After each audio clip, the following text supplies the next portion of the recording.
ಏನಿದು ಎಸ್ಸಿಒ ಒಕ್ಕೂಟ? ಎಸ್ಸಿಒ ವೇದಿಕೆಯಿಂದ ಈ 3 ಬಲಾಢ್ಯ ರಾಷ್ಟ್ರಗಳು ಜಗತ್ತಿಗೆ ನೀಡಿದ ಸಂದೇಶ ಏನು? ಟ್ರಂಪ್ ಅಣ್ಣನ ನಿದ್ದೆಗೆಡಿಸಿದ Modi Putin inside car talk.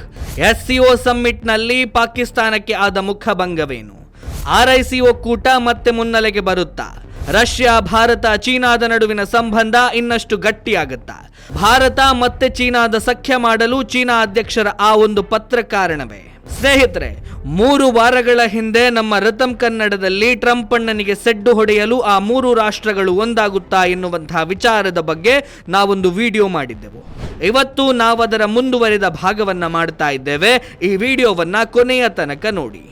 ಅಮೆರಿಕಾದ ಟ್ಯಾರಿಫ್ ಅಧ್ಯಕ್ಷ ಎಂದೇ ಪ್ರಖ್ಯಾತರಾಗಿರುವ ಡೊನಾಲ್ಡ್ ಟ್ರಂಪ್ ಅವರು ಭಾರತದ ಮೇಲೆ ವಿಪರೀತ ಸುಂಕವನ್ನ ಹೇರಿಕೆ ಮಾಡುವ ಸುದ್ದಿಯನ್ನ ಪ್ರಕಟಿಸಿದ ನಂತರ ಜಾಗತಿಕ ರಾಜಕಾರಣದ ಮಗ್ಗಲು ಬದಲಾಗಿದೆ.